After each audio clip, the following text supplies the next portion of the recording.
Here we have a regular ring. It doesn't have the bobbin is here.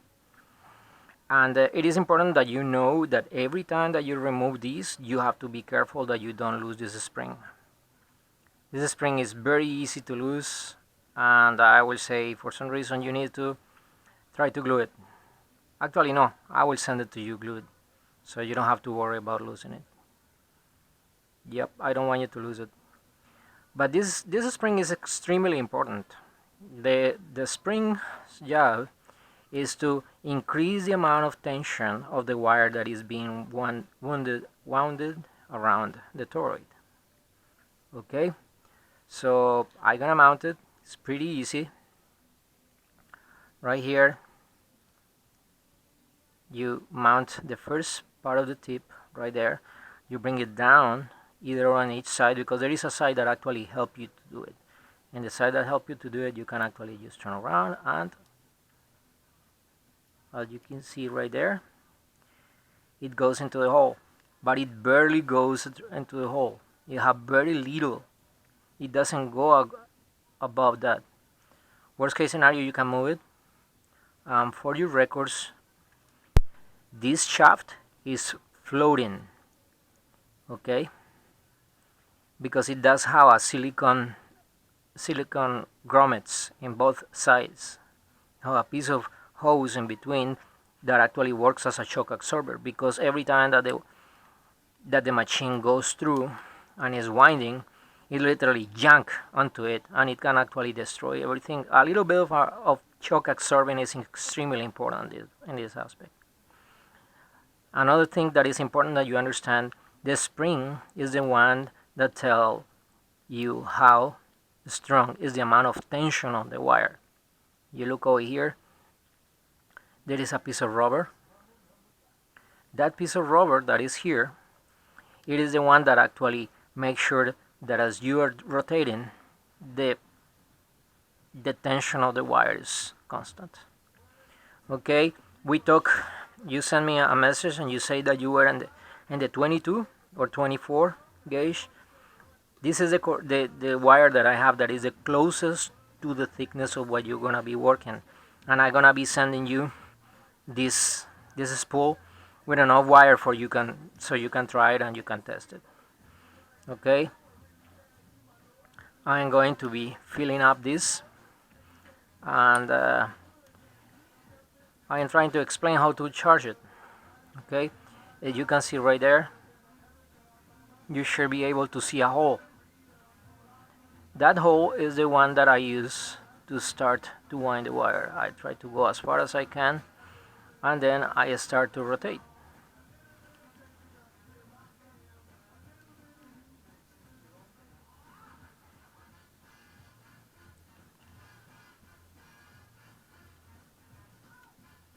Okay, and look, I do it by hand. It's pretty easy.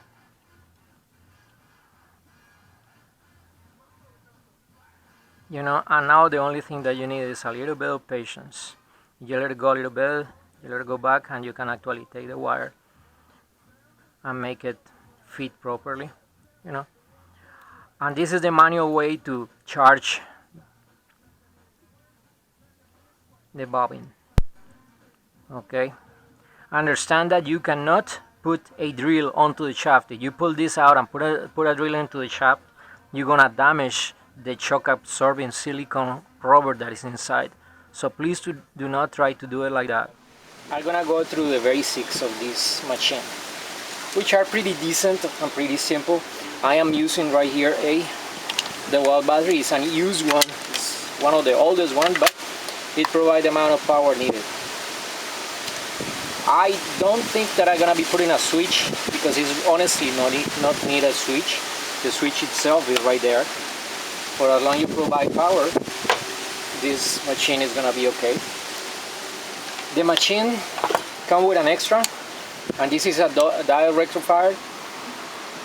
Basically what is done, I am making sure that there is no reverse polarity. Hence, the wires don't have no color. It does not matter how you put the power over here. You can put the positive here or the positive here.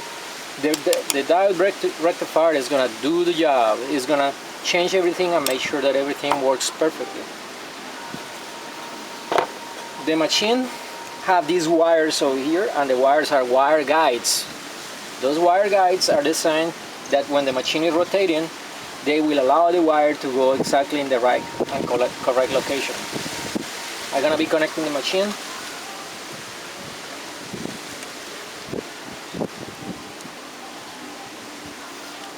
It is important for you to know that when you use large toroids, you cannot use the prying hands. The prying hands literally get in the way whenever you are using this bobbin.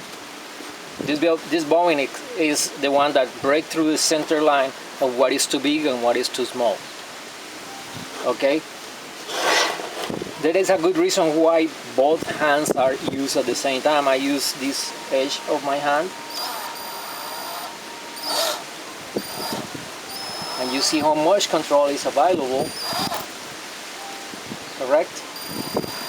And as the machine goes in, the wire gets guided in the right location. We're gonna be working in the area of how to change or how to mount the toroid upon the bobbin ring. Okay, I have this piece of metal. Any piece of metal that you can actually use as a leverage is good.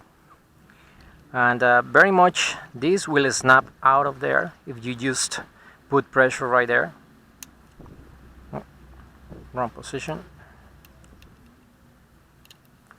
And it just goes out. That's simple. Now I can pull it out. See? This is the one that it will be cheap. It's just a piece of wood. I just sanded a little bit to give you halfway decent presentation, but it is a toroid by all means. You can consider it an air core toroid. So now the only thing that we have to do is to move it over here. We can turn around and look, it came out without the need of using this. So there you go.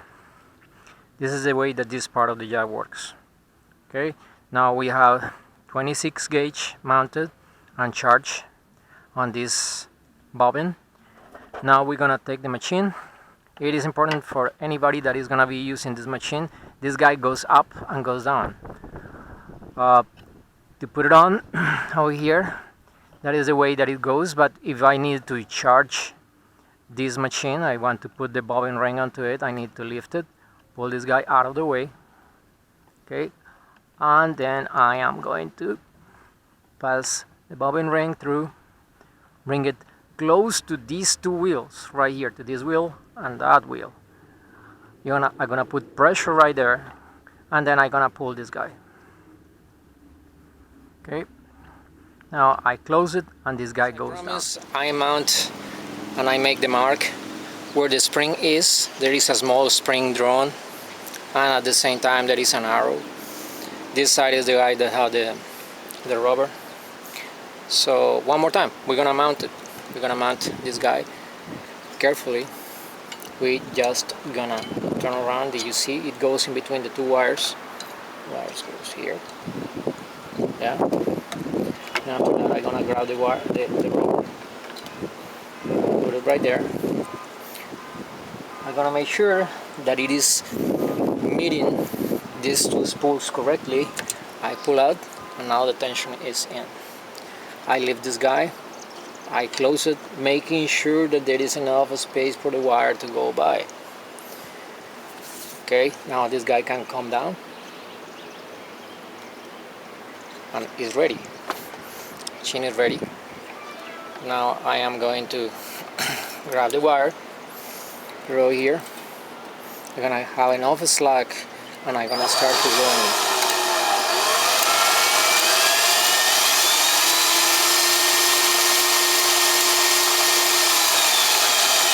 It's actually normal that the wire is getting pulled up.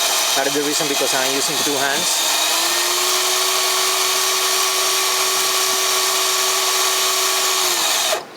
And this is the way that this job is done. That this table right here, this little tiny table, is designed for the purpose of going up and going down. There is actually holes that were already pre-drilled and pre-threaded that allow me to go up and down accordingly. The only thing that you need to do is to open this, and you can see the different set of holes. You can actually bring the machine down and use the next set of holes to bring the machine lower. Most of the time when one is using the lower table is because you are using a really tall, an extremely tall toroid, one that is big enough, and you need more space in order to work. Most of the small toroids needs to be up. This is important because most people will say, oh, it is too low, I cannot work with it. And the only thing that you need to do is to remove the screw right here. One, remove the other screw, two, and look at the second set of holes that are right there. You just start the first one. Once the first one starts, the second one will fall in place, and that's it. Tutorial of how to use the machine, how to mount the wire, how to mount and charge the cartridge or the bobbin has been done. Now the only step that is left is the step of understanding how the machine is shipped, how it arrived to you, and how to reassemble it. This machine is incredibly simple. It's very easy. In the past, due to learning experiences, the machine has been shipped and these guys break. Due to the fact that this mounting bracket breaks, the necessity of sending the machine without the motor mounted have arrived. So the only thing that one have to do is to remove this screw,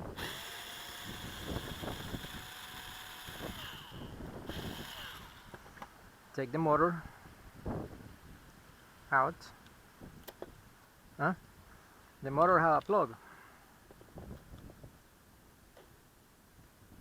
and now the motor is ready to be packed. Okay, I'm gonna mount these two screws. I'm gonna present them in place.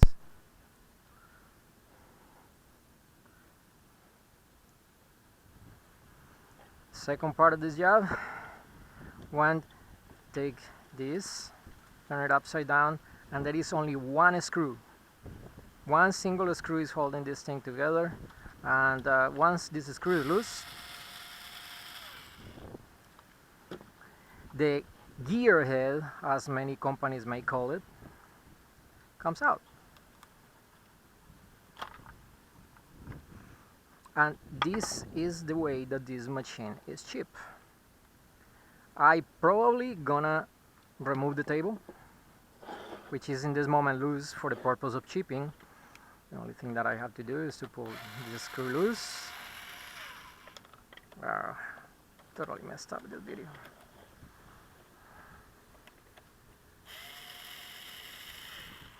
Okay, this screw come out loose, and this screw come out loose. I'm gonna reassemble the table. All the screws are loose because there exists the necessity to dismantle this part in order to mount the machine at the time of arrival. So right there, you're gonna find your machine is gonna be upside down. You're gonna find your motor, you're gonna find your table, and you're gonna find your gear head mounted. And the only thing that you need to do is to reverse what I just did, which is incredibly simple. The only thing that you have to do is to put your table like this. You need to unscrew this.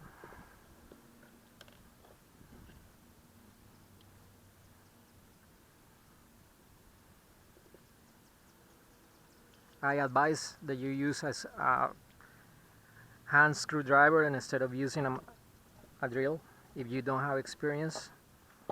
Possibilities is that you may break or destroy some of the threads in the holes if you don't have a really steady hand. So the screws are right there, ready to be mounted. You can see it. Okay, this guy doesn't move. It is composed in two parts. This is the switch from the drill from which this motor was extracted.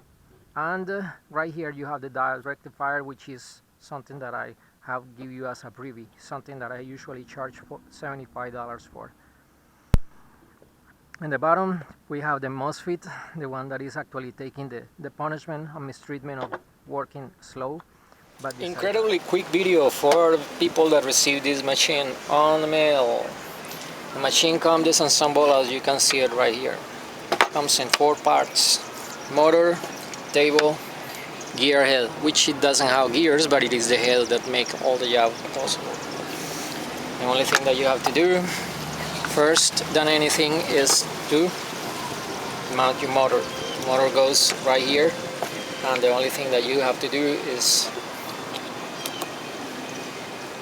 I will request that you do this by hand.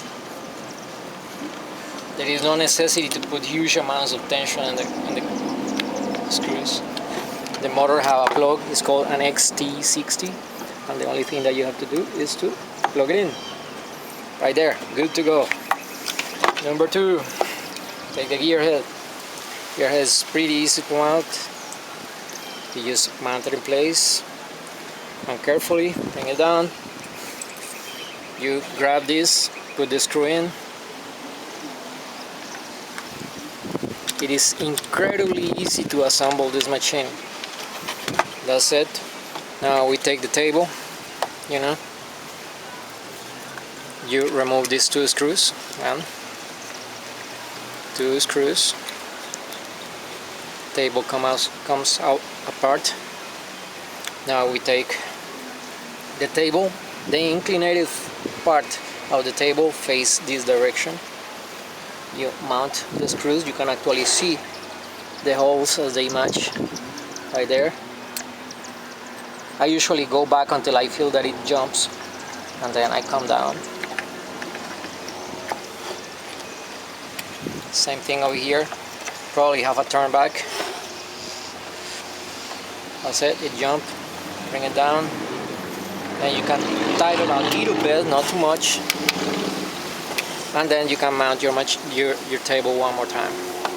And come back over here. You look in this side. You can see where the holes match. And the only thing that you have to do is to tighten the screws a little bit. If you know what size you're gonna be using, it will be wise to make sure that you are in the right setting, and then you tighten the screws properly. Remember, you don't need more than 2 or 3 pounds of torque on this, but this machine is very much ready. May I remind you, whenever you are pulling this out, you need to pull this guy upwards, then the table comes in, and then this guy comes down.